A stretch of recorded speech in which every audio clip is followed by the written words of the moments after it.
नमस्कार, मैं नियाज खान और आप देख रहे हैं एनएमएफ न्यूज। गुजरात की राजनीति करने वाले नरेंद्र मोदी ने साल 2014 में दिल्ली की राजनीति में कदम रखा तो उसके बाद से ही मानो बीजेपी की किस्मत ही बदल गई और लोकसभा से लेकर विधानसभा तक न जाने कितने चुनावों में बीजेपी प्रचंड बहुमत के साथ भगवा लहराती रही। और अब जब राज्यसभा का चुनाव आया तो एक बार फिर बीजेपी ने बता दिया कि क्यों वो दूसरी पार्टियों से अलग है। बीजेपी ने ऐसे उम्मीदवारों को राज्यसभा का टिकट दिया है जिनका नाम देखकर मोदी विरोधी माने जाने वाले वरिष्ठ पत्रकार राजदीप सरदेसाई भी हैरान रह गए।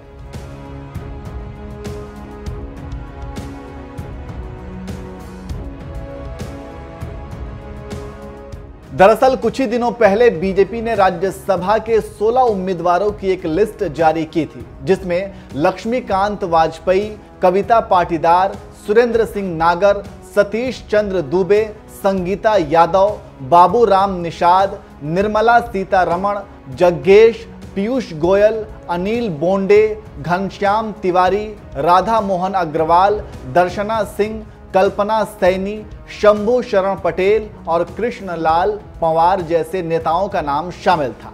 तो वहीं दूसरी तरफ कांग्रेस ने राज्यसभा के लिए जिन 10 उम्मीदवारों की लिस्ट जारी की थी उसमें राजीव शुक्ला, पी चिदंबरम, रणदीप सुरजेवाला, मुकुल वासनिक, प्रमोद तिवारी, विवेक तनखा, जयराम रमेश, रंजीत रंजन, इमरान प्रताप गढ़ी, अजय माकन जैसे नेताओं के नाम शामिल थे। बीजेपी और कांग्रेस की ओर से आई इस लिस्ट को देखकर वरिष्ठ पत्रकार राजदीप सरदेसाई ने बड़ी प्रतिक्रिया दी है। उन्होंने एक ट्वीट में लिखा, बीजेपी और कांग्रेस के कामकाज की शैली में अंतर जानने के लिए उनकी राज्यसभा सूचियों को देखें। बीजेपी कई लोगों को उनके गृह राज्य में मजबूत स्थानीय संपर्क के साथ पुरस्कृत करती है। कांग्रेस कई लोगों को समायोजित करती है जो एक राज्य से संबंधित भी नहीं है। एक है तेज राजनीतिक सूची, दूसरी है वफादार समायोजन। बीजेपी की ओर से जारी राज्यसभा उम्मीदवारों की लिस्ट देखकर पत्रकार राजदीप सरदेसाई ने इसे पूरे तौर से एक जबरदस्त राजनीतिक लिस्ट बताया है। तो वहीं दूसरी तरफ कांग्रेस की लिस्ट को देखकर राजदीप ने तंज मारते हुए कहा, इस लिस्ट में तो पार्टी के वफादारों को एडजस्ट किया गया है। यानी राजदीप सरदेसाई ने बीजेपी की लिस्ट को एक बेहतर उम्मीदवारों की लिस्ट मानते हुए पार्टी के काम करने के तरीके की तारीफ की है। तो वहीं दूसरी तरफ कांग्रेस उम्मीदवारों की लिस्ट देखकर पार्टी के काम करने के तरीके पर तंज मारा है। और हाँ, ऐसा नहीं है कि सिर्फ राजदीप सरदेसाई ने ही कांग्रेस के राज्यसभा उम्मीदवारों की लिस्ट की आलोचना की है, बल्कि खुद कांग्रेस नेता भी राज्यसभा का टिकट न मिलने की वजह से पार्टी की ओर से तय किए गए उम्मीदवारों के नाम पर सवाल उठाने लगे हैं। सबसे पहले तो कांग्रेस प्रवक्ता पवन खेड़ा ने ही अपनी पार्टी पर तंज मारते हुए लिखा, शायद मेरी तपस्या में कुछ कमी रह गई। पवन खेड़ा के इस ट्वीट को रिट्वीट करते हुए कांग्रेस की महिला नेता नगमा ने भी लिख दिया, हमारी भी 18 साल की तपस्या कम पड़ गई इमरान भाई के आगे।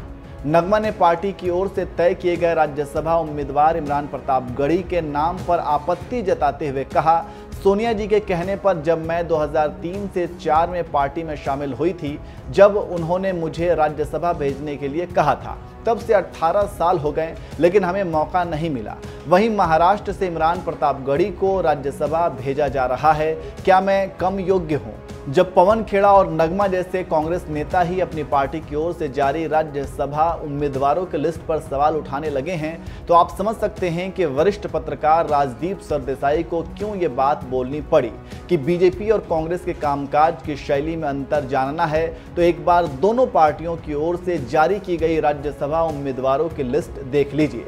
बहरहाल मोदी विरोधी माने जाने वाले पत्रकार राजदीप सरदेसाई की इस बात पर आपका क्या कहना है? अपनी राय हमें कमेंट करके जरूर बताएं।